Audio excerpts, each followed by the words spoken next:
This is part 5 of Unit 4, and today we're going to continue our study with the study of President Andrew Jackson is going to be our focus. Andrew Jackson is often called Old Hickory because he's unyielding. Hickory is a very tough wood, and that's kind of how Jackson was. He had his opinions, he believed what he believed, and he really didn't yield to anybody else's thoughts or opinions. This is just what he believed in, and he didn't waver from that, and that's kind of why he got that nickname, and that's kind of how he was as president too. He basically said, this is how it's going to be if you don't like it, tough, and that's kind of the guy he was, and you'll see that as we talk about some of the things here in his presidency. Oftentimes, his years as president is called the age of the common man. Jackson said he championed the common man. He himself was believed to be a common man. He came from the West. He's really the first president we had west of the Appalachian Mountains. And he was kind of a self-made man. And so he championed the common man, or at least he said to. And I have a question mark here, because one of the questions we will discuss is, really, is he a champion of the common man, or is that just something he liked to say, and did he do another? Did he believe in other things? But he really disliked the wealthy, the lawyer-type class, the banker-type class people from the East and from the South. He distrusted them. He thought those people were always trying to take money out of the common people's pocket, and he wanted to, kind of like Jefferson, turn the government back into the hands of the common man. And that's one thing you need to know, is if there's ever a question or something that deals with what was considered to be the age of the common man, Jackson is basically what they're looking for. What he wanted to do is he wanted to undo the good old boy network that had been created in Washington, turn it back into what it was supposed to be, where people were represented fairly by those that they elected to go to office, and get rid of a lot of the corruptions and the backdoor deals and that kind of stuff. He wanted to undo a lot of that. He saw that big business was kind of getting their hands on the government, and he wanted to put it back in the hands of more average Americans, not those elite few. Again, we see the theme of nationalizing politics, expanding to more and more people, not just regional. So in other words, he wanted to make sure that the government in Washington, D.C. looked out for the needs of all the country, not just my particular part, or just not the part that was most important to me. He wanted to make sure that the country was more responsive to the entire regions, north, west, and south, to make sure that it's really a government for the people and by the people, and not just a government of the elite or the privileged, which he thought it in most cases was. One of the things that he advocated was the strict will of the majority. Majority rules. And of course, you know that there's more common people than there are rich, and that's where he's basing this from. And that might be why some historians kind of say, is he really for the common man or not? Because the will of the majority isn't always what's right, and isn't always what's best for the common man. Sometimes, it's kind of like my kids at home. There's more kids than there are moms and dads. If I let them make the decision, or if I let you guys make the decision, should we have a test or not, you might say, no, that's the will of majority, but that's not always what's good. So that's kind of what historians are coming from. But he advocated a strict will of the majority. One of the things that you need to know about Andrew Jackson is he very much increased the power of the president. You know from the previous lecture that John Quincy Adams, for example, was a very ineffective president, didn't really have a lot of power. Jackson's going to really increase the power of the president, make the president's position very powerful. And the best example of that is he used the presidential veto a lot. The veto means you reject laws passed by Congress. He used this more than all the other presidents before him combined. So he used this an awful lot. It was a powerful weapon and tool.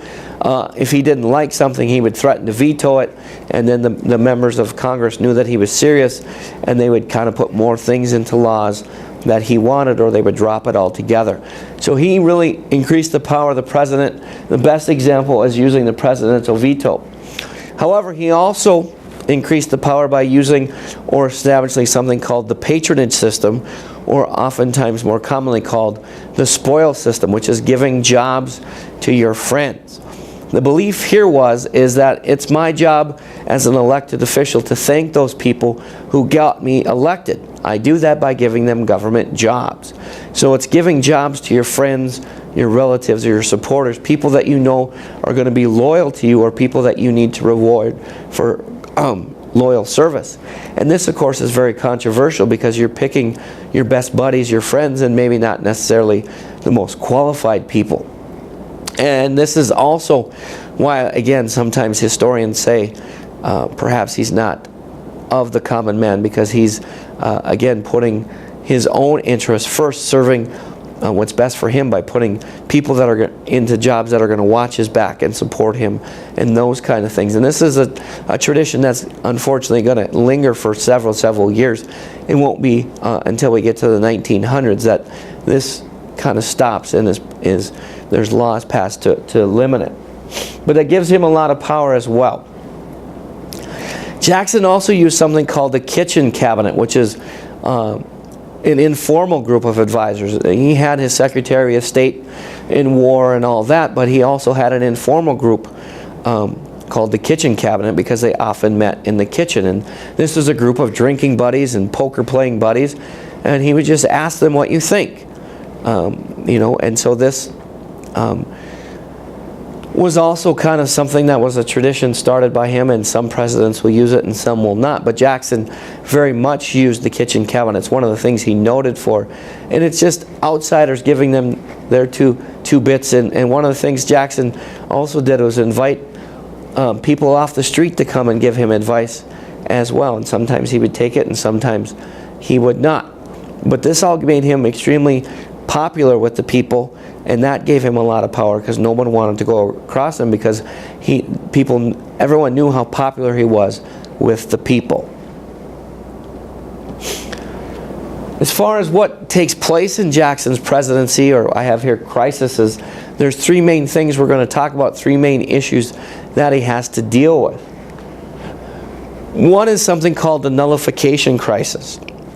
Nullification, you might remember from our previous work, is the idea that states can declare laws passed by the federal government null and void. In other words, we don't have to follow them. It's the idea that laws passed in Congress don't apply to the states.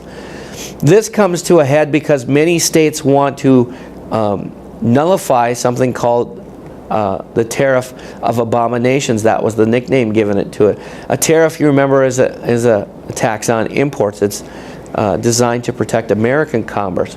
Well, the people in the South hated this. This is why they called it the Tariff of Abominations, because it disrupted their cotton trade with England. England then really didn't want to deal with this, and because the South was so heavily involved with the sale of cotton with foreign countries, it really hurt the South's economy. And they saw that they felt that it was passed by people in the North, because the North stood to gain a lot, because I have to sell my cotton to the North then, not the South, and I'll probably lose money because they won't pay as much as Britain would, for example. And so nullification was a big crisis, and Jackson had to step in and kind of referee this nullification, because some people said you had the right to do it and some said you didn't. What nullification really boils down to is states' rights versus the national government, who is supreme, who has the last word on this. And this is something that won't be resolved until we get to the Civil War. But nullification is really states in the South saying, hey, we don't have to follow laws that you passed that we don't like. It's really that old argument of the Federalists versus the Anti-Federalists. What's most powerful, the central government or the states? That's the underlying argument that's really taking place here. What generally ends this is Jackson steps in and says, no, you can't do this. The federal government is supreme. You have to follow the rules. And the South, of course, as you may remember from the movie Amistad, is always threatening secession and to break away from the country then. And because of that, they do end up getting some minor concessions, but the threat of secession is a theme that's growing here. The people in the South basically say, hey, we're going to go to war then. This isn't what we signed up for when we signed the Constitution. We don't agree with you. But basically, the thing to remember here is what the nullification crisis is about and how Jackson resolves it. He stands up to them, and he basically, exudes the power of the presidency again, and says that the national government is supreme, and eventually that, was what ends it. But the South does get some things they want in order to make this go away as well. The second crisis of Jackson's presidency is the Indian Removal Act. Basically, there were some Indian tribes still on the eastern side of the Mississippi that were getting in the way of the whites again, the white settlement. And so Jackson passed a law, said all Indians have to move on reservations on the western side of the Mississippi. Basically, get them out of the way of the western expansion. I don't want to deal with this fighting between whites and Indians anymore, so we'll pass a law saying they have to move, and that's what it's about. Well, there are some resistance to that. The Cherokee down in the state of Georgia actually take them to court, take the government to court, and they go to the Supreme Court, and the Supreme Court actually sides in favor with the Cherokee Indians. They say that the government cannot do this, that it is unconstitutional, that the Cherokee are a sovereign nation recognized by the treaties that we formed, and as such, those are protected by the Constitution, and they don't have to move. Well, Jackson, again, as you know, is old hickory. He's not used to not getting his way, so he basically says, well, I'm going to do it anyway, and the Supreme Court can try to stop me. They can enforce, they pass this decision, let them now enforce it. And of course, the Supreme Court is really powerless. Jackson does it anyway. So he forces the Indians to move, even though the Supreme Court says that that's unconstitutional. But he does it anyway, and nobody really stands up and stops him, which, of course, is a travesty of justice. And that's where we get one of the events that's a real negative on our history, called the Trail of Tears, which is the movement, the forced march of Indians to the western part of the Mississippi. And it's called the Trail of Tears, as you can imagine, because many people died along the way. The Indians didn't have enough food. They often didn't have enough protective clothing or blankets to keep them warm. And the trip was so hard physically that a lot of people died along the way. And that's called the Trail of Tears. And again, the main point here to remember is that the Supreme Court said that it is unconstitutional for him to do this, but Jackson did it anyway, kind of his own veto in a way. So it kind of showed there that the Constitution really wasn't working too well. The Supreme Court is supposed to be a check and balance on presidential and congressional power, and in this case, when they tried to do it, no one backed them up, no one supported them, and simply because they were Native Americans and people didn't really want to help them, not many did, and it was allowed to happen anyway.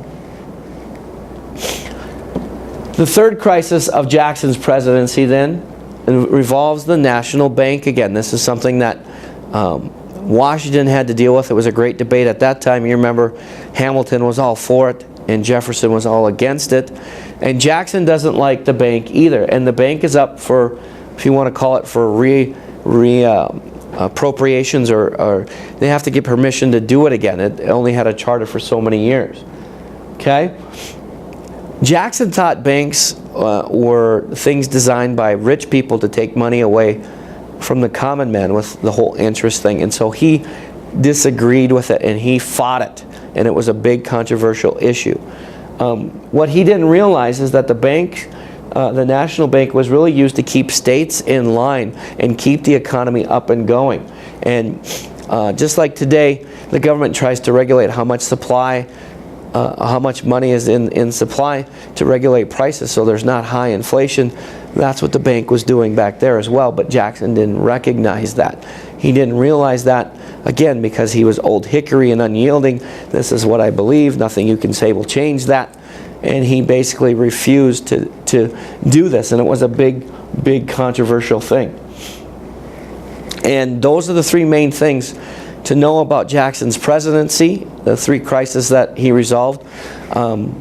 I can go through them again, but basically the nullification was states were saying they don't have to follow national laws.